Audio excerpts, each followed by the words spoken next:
아침을 뉴스로 깨웁니다. 신율의 출발 새아침. 정당의 목적이나 활동이 민주적 기본 질서에 위배될 때에는 정부는 헌법재판소의 그 해산을 제소할 수 있고 정당은 헌법재판소의 심판에 의해 해산된다. 우리나라 헌법 8조 4항에 있는 조항입니다. 그런데 이 조항이 당분간 우리나라 정치판을 뜨겁게 달굴 전망입니다. 바로 통합진보당의 해산 문제 때문인데요.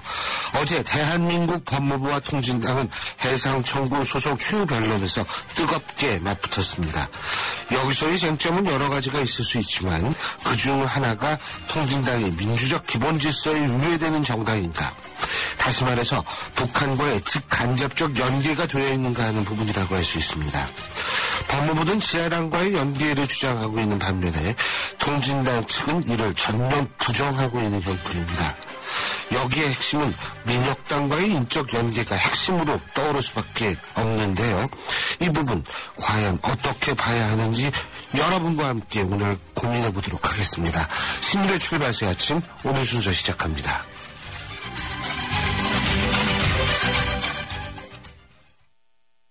지휘자 금난세입니다. 베토벤이 후세에 위대한 음악을 남길 수 있었던 것은 악상이 떠오를 때마다 반드시 메모하는 습관 때문입니다. 최고의 음악을 위한 금난세 씨의 노력은 매일매일 양지 다이어리와 함께합니다. 나의 역사 속엔 언제나 양지 다이어리. 빵빵, 엄마, 한눈 팔면 안 돼요. 부엉군, 아빠, 빨리 달리지 마세요. 삑, 안전벨트 안 하면 큰일 나요. 당신의 걱정하는 그 마음 알아서 오늘도 안전운전. 현대해상 마흔도대 운전자 보험. 마음을 합니다. 현대해상. 가입 시 이의사항을 꼭 확인하세요. 뉴스를 읽어드립니다. 뉴스를 보여드립니다. 뉴스를 들려드립니다. 최영일의 뉴스 매거진. 지금까지 들어온 뉴스 정리해 보겠습니다. 최영희 시사평론가 나와 계십니다. 어서 오십시오. 안녕하세요. 예. 시간이 빠르긴 빨라요. 네. 감기도 들리고 이런 거 보니까 아유. 시간이 진짜 빠릅니다. 어제 걸리셨는데 오늘 목소리가 많이 잠기셨어요. 예, 잠긴 게 아니고 기침이 자꾸 나와가지고. 오늘이 11월 마지막 수요일이죠. 그렇습니다. 그죠? 예, 오늘의 카피 어떤 건가요? 오늘 카피 으스스합니다. 뭐요? 기요틴 아시죠? 그 으스스한 단어가 요새는 뭐 국물회에도 나오고 사과에서 나오더라고요. 뭐 한자 우리말로 단두대, 끈을 단, 머리 두, 머리를 자르는 단. 무서운데요? 지금 프랑스 영웅도 아니고. 그러니까 18세기 프랑스에서 등장해서 대혁명기에 엄청난 형장의 이슬을 양산했던 그렇죠. 사형 도구인데요. 이 무시무시한 단어가 어제 박근혜 대통령 입에서 나왔습니다. 그렇죠. 사실 어제 조간 일면 사진에는요. 전국 예. 창조경제 관련 박람회에 가셔서 탄소 소재로 만든 기타를 들고 있는 사진이 그게 탄소 회자됐어요. 소재로 맞습니다. 만든 나무가 기타요? 아니고요. 그래서 이 창조경제가 만들어낸 제품 이렇게 홍보를 예. 하신 건데 이게 굉장히 유쾌한 사진이었어요. 오랜만에. 그런데 이제 그 시간 즈음에 열린 공회의에서는 예. 대통령께서 이제 기요틴 얘기를 했는데요. 길로틴 이렇게 이제 말씀하셨습니다. 향후에 투자, 일자리 창출을 가로막거나 기술 발전을 저해하거나 국민 안전과 생명에 관련이 없는 핵심 규제들을 중심으로 해서 각 부처가 그 존재 이유를 명확히 소명하지 못하면 예. 일괄 폐지하겠다. 이것을 이제 규제 길로틴제 이렇게 이제 이 이름을 붙인 건데요. 그렇군요. 이 대통령이 평소 어법으로 치더라도 이례적으로 강한 발언이다. 이렇게 해석할 수 있습니다. 발음은 맞을 거예요. 아마 왜냐면 프랑스에서 한 1년인가 몇 년 공부했었잖아요. 네. 이 길로틴. 이게 그 오리지널 발음이지 않을까라는 희망을 가져봅니다. 예. 그런데 진짜 그 공무원들이 굉장히 놀랄 만한 표현이죠. 아유, 놀랄 만한 표현이죠. 예. 다른 얘기도 있나요? 서술에 놀랐을 텐데요. 또 대통령 이런 발언도 있습니다. 예.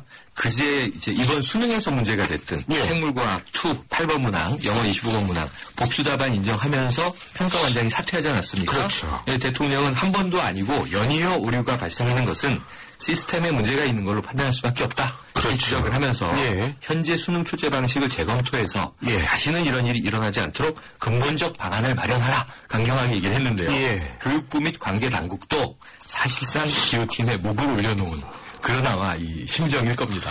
근데 이게 관계 당국들 기어틴에 목을 올려놓는 심정이지만 수험생들도 아주 돌아버릴 것 같아요. 인생이 걸린 문제니까요. 아니 이게 갑자기 등급이 떨어지고 막 이렇게 되니까 그렇죠. 예? 뒤죽박죽. 이게 아주 혼란이죠. 이거 참 그런데 뭐 다른 뉴스는 어떤 게 있습니까? 진짜 기요틴 뉴스. 아까 오프닝 멘트 해주셨잖아요. 예. 최고의 그 한 뉴스라고 볼 수 있는 것이 통합진보당에 대한 위헌정당 해산심판. 그렇죠. 어제 18차 변론이면서 최후 변론이었는데요.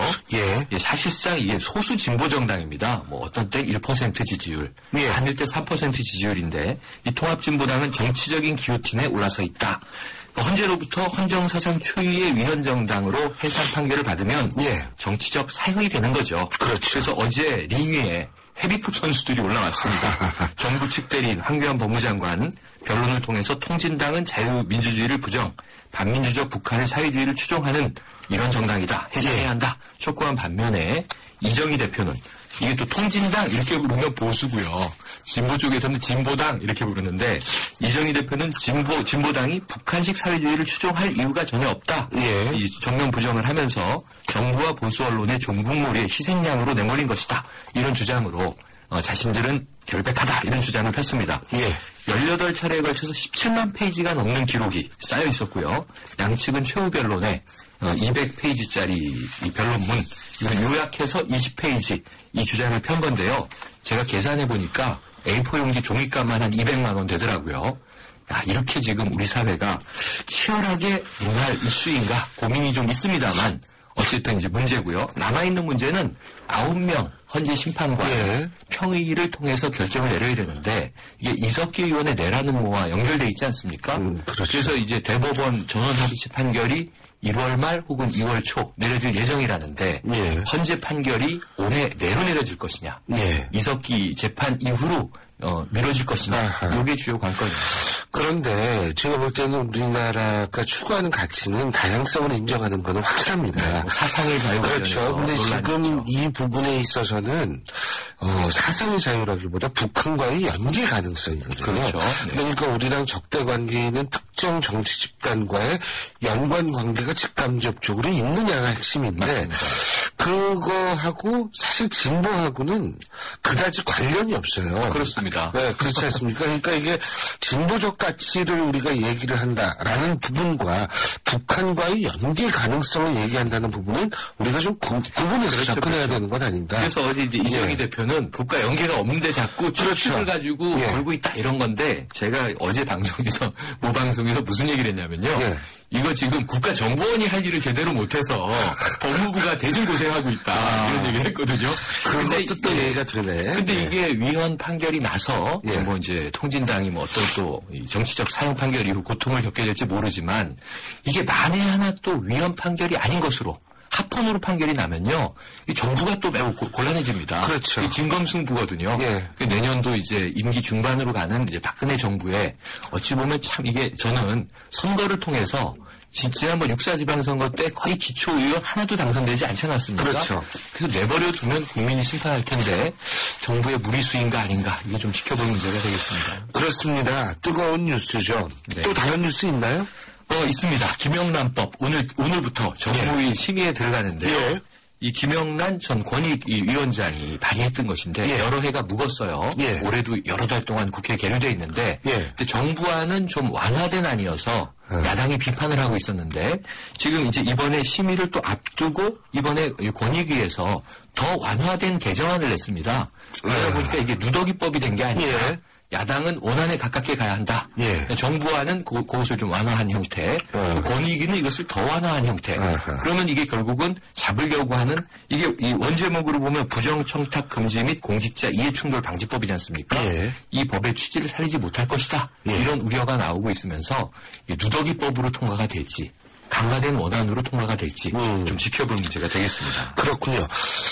가만있어. 다음 주 월요일이 12월 2일이라고 하셨나요? 12월 1일인가요? 그럼 화요일이군요. 12월 2일은 어떻게 예산은 처리된다고 그럽니까? 지금 뭐 어제 그나마 조금 진전이 누리과정에 대해서 예. 여야가 우회 형태로 지원하는 걸로 합의를 하면서 원내대표들이 좀 이제 기분이 우쭐했을 텐데요. 예. 이제 그럼에도 불구하고 지금 이제 담배세와 법인세 연계 문제, 그러니까 담배세를 개별 소비세로 일부 돌리면서 예. 중앙정부 예산으로 하겠다. 여기 이제 여당안에 대해서 야당이 강한 반발을 하고 있죠. 왜냐하면 개별 소비세는 사치세다.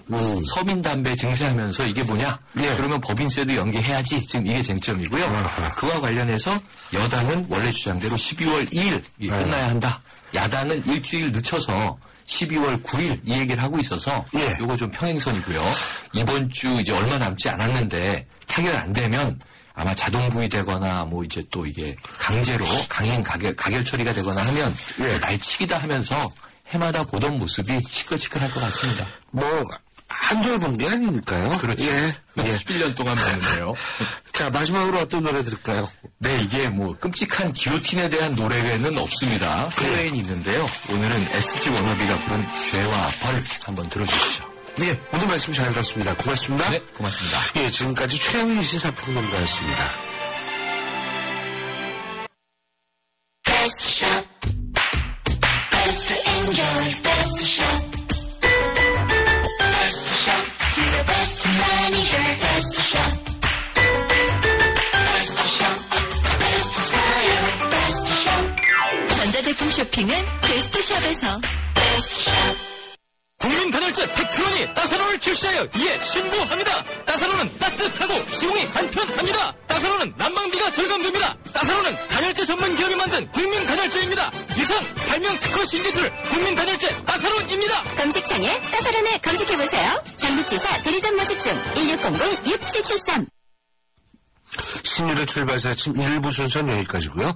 잠시 뒤 2부에서 뵙겠습니다. YTN 라디오 환경 캠페인. 숲의 경제적 가치를 알고 계십니까? 우리 국민 1인당 연간 136만 원의 가치를 돌려주는 고마운 숲. 하지만 한 번 훼손된 숲이 되살아나려면 50년 이상이 걸린다고 합니다. 시장에 갈 땐 비닐봉투 대신 장바구니로, 가까운 거리는 걷거나 자전거로, 일회용 컵보단 나만의 예쁜 컵으로 우리가 실천하는 작은 행동이 녹색 지구를 웃게 할 수 있습니다.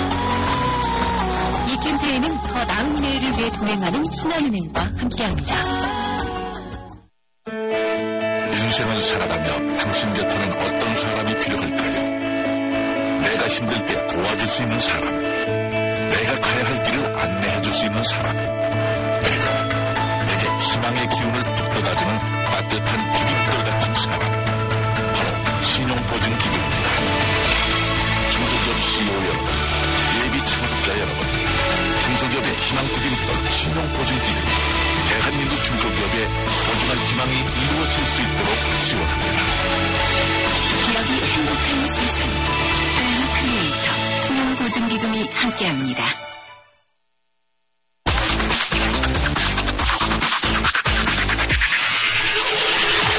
신율 출발 새 아침. 신율의 출발사 아침 2부 순서 광고 듣고 시작합니다. 28글자로 백성의 눈을 뜨게 하겠다. 세종대왕의 혁신적인 생각. 동서양을 융합해 새로운 문화를 만들겠다. 알렉산더 대왕의 창조적인 생각. 위대한 생각은 녹슬지 않습니다. 위대함을 향해 갑니다. 포스코. 기련아예요. 저의 다음 계획 궁금하시죠? 앞으로 강원 평창수와 함께 준비하겠습니다. 평창 동계올림픽을 준비하는 깨끗한 물이니까요. 강원 평창수 마시면서 같이 준비하실래요? 평창 동계올림픽 공식 먹는 생물. 강원 평창수. 현대자동차 버라이어티한 SUV 라인업. 강렬한 스타일의 투싼, 강인한 외관 편안한 승차감의 산타페, 더 넓은 공간의 맥스 크루즈, 프리미엄한 베라 크루즈. 선택의 기준은 달라도 답은 현대자동차 SUV 라인업. Rethinking New Possibilities. 현대자동차. 성일국입니다. 프로바이오틱스 고를 땐 두 가지만 기억하세요. 위에서는 쥐락 잡아주고, 장에서는 펴락 풀어주고. 세계인의 장을 쥐락 펴락 수출하는 프로바이오틱스. 세계가 주목하는 데는 이유가 있겠죠. 쥐락 펴락 히오락. 건강기능식품 광고입니다. 여러분은 지금 대한민국 유일의 보도 채널 YTN 뉴스 FM에서 보내드리는 신율의 출발 새 아침을 듣고 계십니다. 통합진보당 정당 해산 심판 청구 마지막 그 변론이 어제 헌법재판소에서 진행이 됐었는데요. 대한민국 정부 측에서는 황교안 법무부 장관이 나섰고요. 통진당 측에서는 이정희 대표가 최종 변론을 마쳤습니다. 그런데 양측 입장 팽팽히 맞섰습니다. 제가 앞서도 말씀을 드렸습니다만 쟁점은 통진당이 추구하는 이념, 이런 것들이 북한과 일맥상통하는 것인가, 그리고 북한과 직간접적 연계관계가 있는 것인가, 바로 이 점인데요. 여기에서는 이른바 지하당 논쟁이 나왔습니다. 근데 그 지하당 중에 가장 중요한 것이 바로 민혁당이었었는데요. 오늘은 바로 주사파 핵심운동권 단체였었죠. 민혁당 출신으로 지금 현재는 북한 인권운동가로 활동 중인 유재길 시대정신 사무처장 연결해서 통진당 해산 심판 관련 쟁점에 대한 입장 들어보겠습니다. 참고적으로 저희 제작진은 어제 통합진보당 측에 연락을 했습니다만 유감스럽게도 연락이 닿지 않았습니다. 통화가 되지 못했는데요. 그래서 유재길 사무처장만 연결을 해서 입장을 들어보기 때문에 저는 반대의 입장에서 인터뷰를 진행함을 청취자 여러분께 분명히 밝힙니다. 반대 입장이라는 것은 저의 개인적인 의견과는 무관함을 밝혀드립니다. 자, 그러면 시대정신 유재길 사무처장 연결합니다. 유 처장님 안녕하십니까? 예, 안녕하세요. 예. 어제 최종 변론 어떻게 보셨습니까? 예, 제가 전체 내용을 아주 구체적으로 보지는 못했고, 어제 YTN 방송에도 제가 출연하기도 하고, 그래서 약간은 경험은 좀 없었네요. 근데, 아무튼 관심을 가지고, 차분하게 지켜봤다고 해야 되겠죠. 네. 지금 이제 그 핵심이라는 것이 북한과의 직간접적 연계 가능성 아니겠습니까? 그렇죠? 예. 그런데 거기에서 열쇠 역할을 하는 것이 바로 민혁당이다. 그죠? 예. 그래서 이제 법무부 같은 경우에는 민혁당 세력이 현 통진당의 근간이다. 이렇게 얘기를 하는데 이 점에 대해서 어떻게 보십니까? 그러니까 민혁당이 3개의 위원회가 있었죠. 경기 남부위원회, 영남위원회, 전북위원회 이렇게 3개의 위원회가 있었는데 그중에 영남위원회는 90년대 중반에 실제 사건이 났었고 전북위원회는 전반적으로 전향하게 되었고 남았던 게 경기 남부위원회죠. 경기 남부위원회 대표를 맡았던 게 이석기 씨고 경기 동부가 아니라 경기 남부였었어요?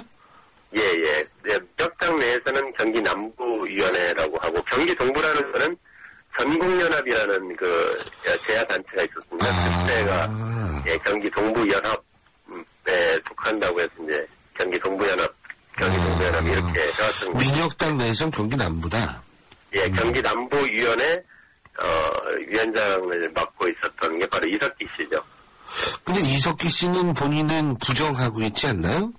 그죠? 이거는 재판을 통해 민혁당 사건, 민혁당 재건위원회 사건을 통해서도 하영욱 씨도 다 인정했던 내용이죠. 예.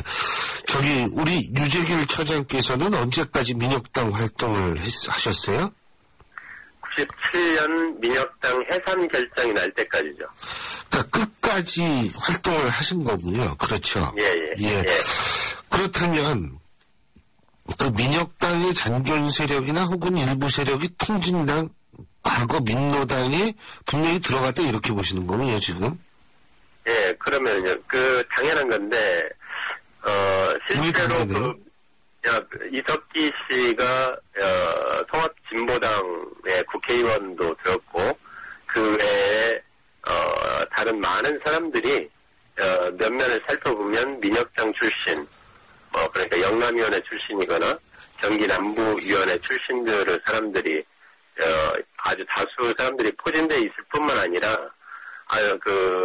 단적인 예로 이석기 아로 사건이 났었을 때 이게 통진당의 극히 일부라면 이걸 꼬리 자르기가 가능했을 텐데, 그러니까 우리 당과는 무관하게. 지금부터 무관하다고 얘기하잖아요, 이정희 대표. 무관하게 일부 문제다는 식으로 그렇게 나가는 것이 지극히 정상적이었을 텐데 예. 이석기 아로 사건에 대해서 통진당에서 전면적으로 옹호하고 보호하는 그런 입장을 계속 취해왔잖아요.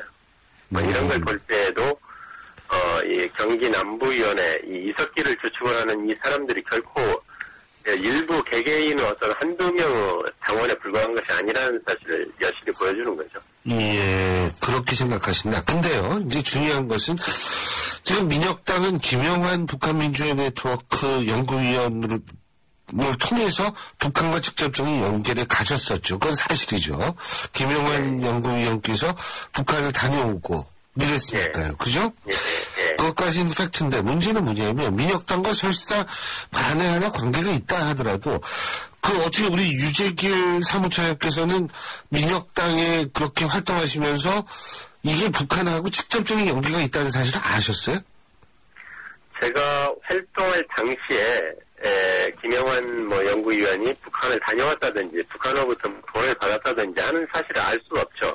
민혁당은 철저히 보안 제일주의 이런 식으로 해서 보안을 철저히 했기 때문에 알 수가 없었던 거고, 다만 민혁당이 북한으로부터 돈을 받고 연계에 있었다는 사실은 이제 직접 그 당사자들로부터 진술이 나왔고 인정이 되었잖아요. 그러고 제가 이제 몰랐다고 하더라도 그때 당시 90년대 당시 분위기에서는 그런 분위기가 팽배했습니다. 그러니까 어떻게든 좀 북한하고 연계가 좀 되었으면 좋겠다는 그런 거는 NL 주사파 운동권 내에서 아주 광범위한 그런 정서였고 저 역시도 그 사실 몰랐지만 북한하고 연계가 좀 되었으면 좋겠다는 그런 생각은 자연스럽게 가지고 있었죠. 이제 그거는 이제 희망이고 실제로 연계가 됐는지는 몰랐다는 건데요. 그렇죠. 자, 그렇다면은 그때는 몰랐다는 그렇죠. 거죠. 그러니까 극소수만 알았다는 거죠. 김영환 씨는 직접 갔다 오고 김영환 씨와 함께 입국했던 사람이 또 있죠. 한 분이. 그 사람이 누구죠? 이름을 대실 필요는 없고요. 연락책으로 해서 같이 월북을 했다는 얘기를 들었습니다. 그러니까 예를 들면 그 소수의 사람들만 알았을 뿐이고 나머지는 몰랐을 거 아니에요. 그죠? 그렇죠. 그렇다면은 그 논리대로 한다면 민혁당의 일부 세력이 설사 지금 통진당에 있다고 가정을 한다 하더라도 북한과 연계 가능성을 직접 관련이 있던 걸 몰랐을 거 아니에요. 이 사람들도. 그죠? 그 논리대로 한다면 이게 통신당하고 북한 간의 직간접적인 연계를 얘기하기 좀 힘든 거 아니냐? 통진당과 북한 간의 직접적인 그런 지령을 주고받은 사실에 대해서는 아마도 명확하게 입증하기는 어렵지 않는가 이렇게 생각이 듭니다. 그러나 여러 가지 이제 정황 증거라고 해야 되겠죠? 정황 증거들에 의해서 그리고 그간의 그 사람들이 걸어온 길을 볼 때 북한과 연계되었을 가능성이 상당히 개연성이 높은 거 아니냐 이렇게 본다는 거죠. 개연성이 높다. 지금 그 개연성 중에 하나를 들고 나오는 것이 뭐냐면 이른바 진보적 민주주의가 뭐냐 이거거든요. 근데 이거 가지고 이제 우리 대한민국 법무부 측하고 통진당이 논란을 벌였는데요. 이 진보적 민주주의 지금 통진당 측에서는 뭐라고 얘기를 하냐면 이게 원래 기원이 김구 선생이다. 그렇게 얘기를 하고 있고 일단 이건 어떻게 보세요? 진보적 민주주의. 진보적 민주주의에 요 말 자체만 놓고 보면 이거 가지고 정복이다 아니다 이렇게 판단하기는 어렵다고 생각합니다. 그러나 이 진보적 민주주의라는 용어 누가 그 용어를 사용하는가가 상당히 중요한데요. 예를 들어서 90년대 운동권에서 자주민주 통일이라는 얘기를 많이 했어요. 자주민주 통일. 그런데 한국의 우파라든가 이런 데서도 민주라는 말도 사용하고 통일이라는 말도 사용하고 자주라는 말도 사용하지만 누가 사용하는가에 따라서 그 내용은 완전히 반대로 해석이 되거든요. 예를 들어서 자주 그러면 우파에서는 외세로부터 영향을 가능한 적게 받고 우리 스스로 이런 것을 많이 강조한다면 좌파 쪽에서 특히 정북 세력이 주장하는 그 자주라는 건 반미 자주화라는 데 초점이 반미가 들어가야 된다. 그렇죠. 이렇듯이 똑같은 자주, 똑같은 통일을 사용해도 그 내용은 완전히 반대적인 그런 거라는 거죠. 그래서 진보적 민주주의라는 거를 김구 선생님도 사용했고 김일성도 사용을 했지만 이 사람들은 김일성이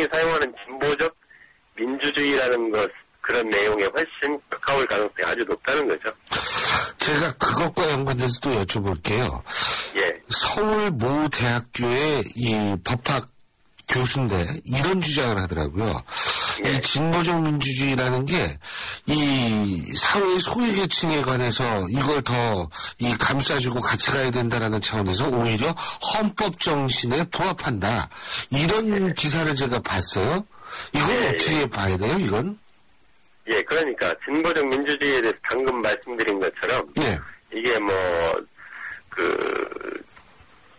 소외된 사람들을 더 옹호하자는 것이다. 뭐 그런 취지의 것이 당연히 있을 수 있고 그러나 이 진보적 민주주의가 사실은 어떤 인민민주주의 이런 것을 의미하는 것으로 사용되었을 가능성이 상당히 높다고 봅니다. 그리고 더 중요한 거는 이 진보적 민주주의라는 용어만을 놓고 갑론을박을 해서는 안 되고 통진당의 그간의 모든 행태와 발언들 이런 것을 보고 판단해야 된다고 생각합니다. 예. 그리고 이제 또 하나가 이른바 또 쟁점이 되는 게 그 대한민국 법무부가 헌법재판소에 냈다는 증거 중에 하나가 그 성분사상, 이게 언급했다는 그 문건인데 이 한국사회 변혁운동의 지도 이념이 성분사상이다 이렇게 적혀 있다는 거예요. 예? 이거는 근데 이제 이거를 통신당 측에서 뭐냐면 출처불명이다. 예? 그리고 이 문건을 이 문건을 입수한 당사자 주모 씨라는 사람 재판에서도 이 문건은 증거로 사용되지 않았다 이런 주장을 하고 있거든요. 어떻게 보십니까? 그 출처불명이라는 식은 아주 전형적인 운동권들이 이제 발뺌할 때 많이들 사용하는 법이고.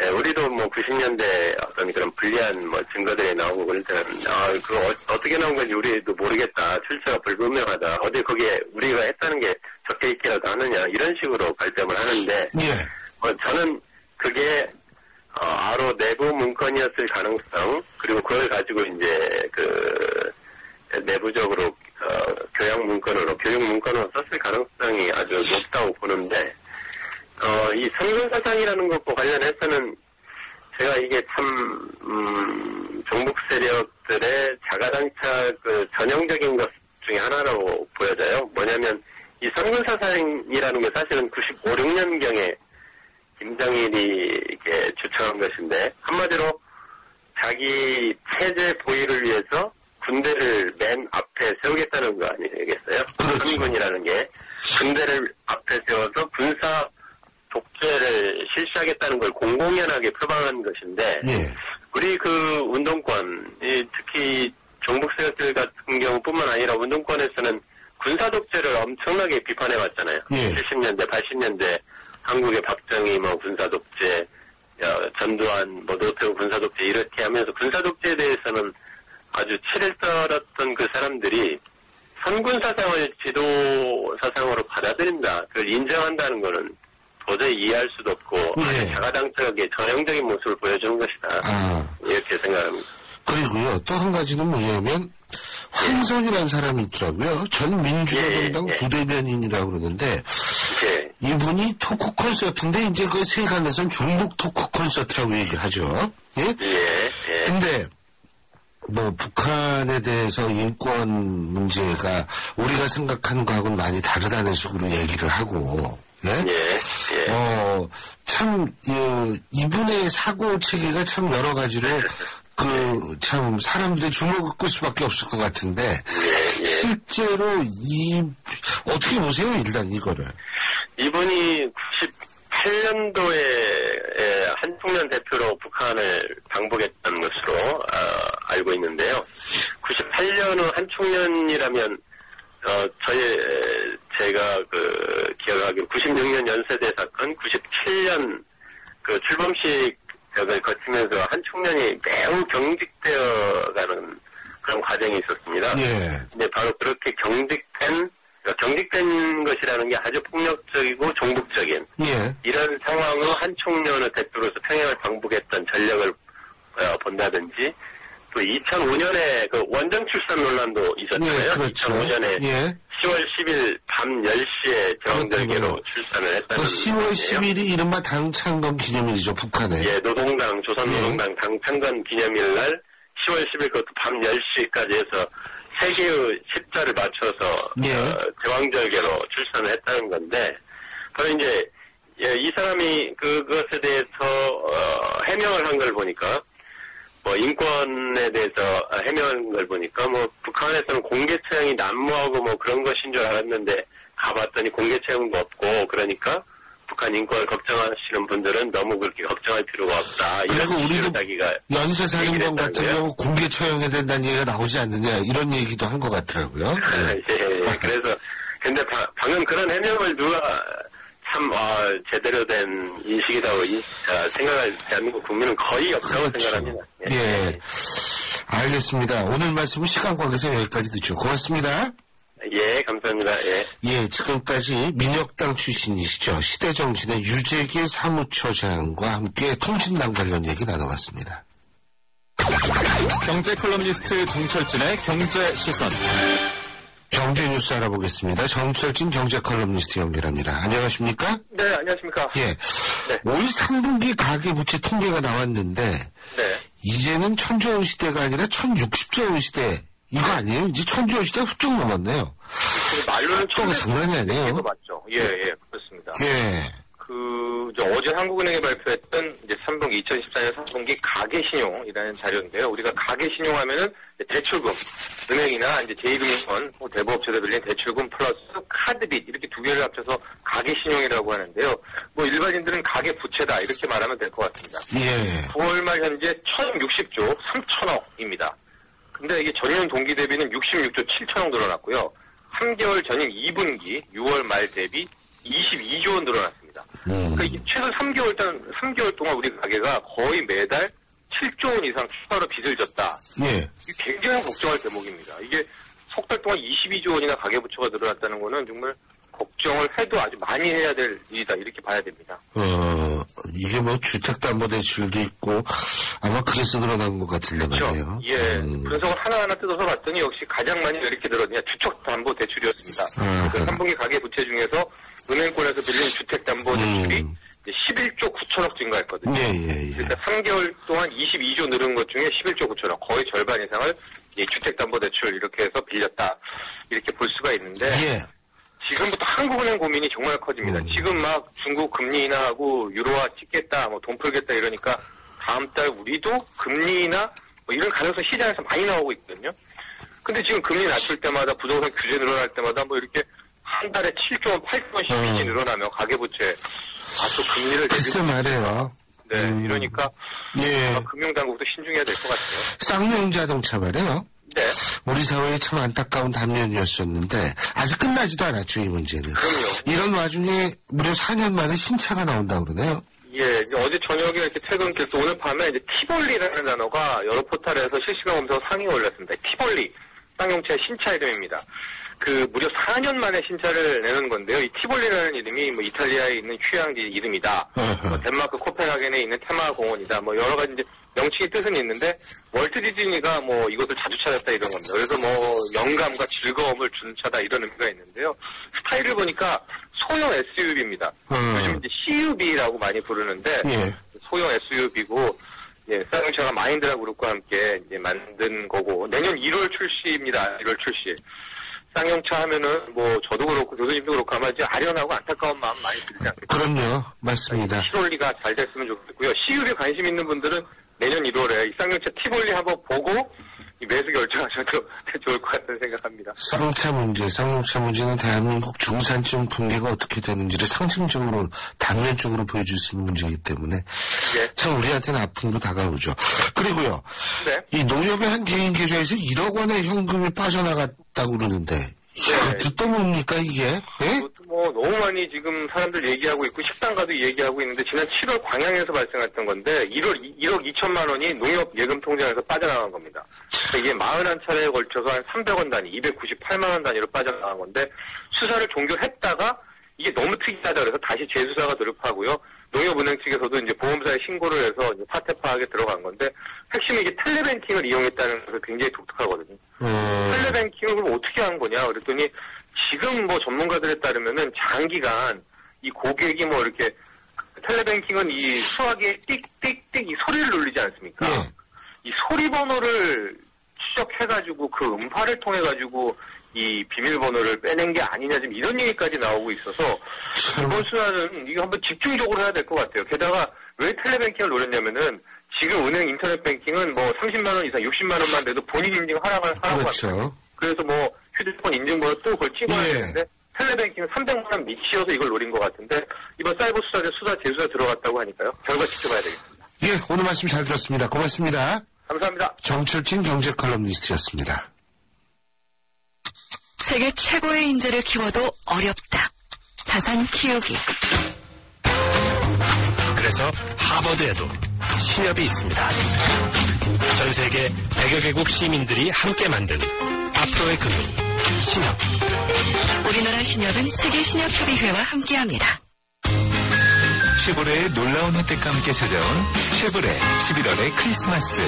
지금 쉐보레에서 스파크, 크루즈, 캡티벨을 구매하시면 최대 3년 무이자 할부 또는 차종에 따라 최대 200만 원 할인까지. 전시장 및 홈페이지 참조, 일부 모델 제외 11월 30일까지. Chevrolet, find new roads. 가리고, 흉터, 가리지 마세요.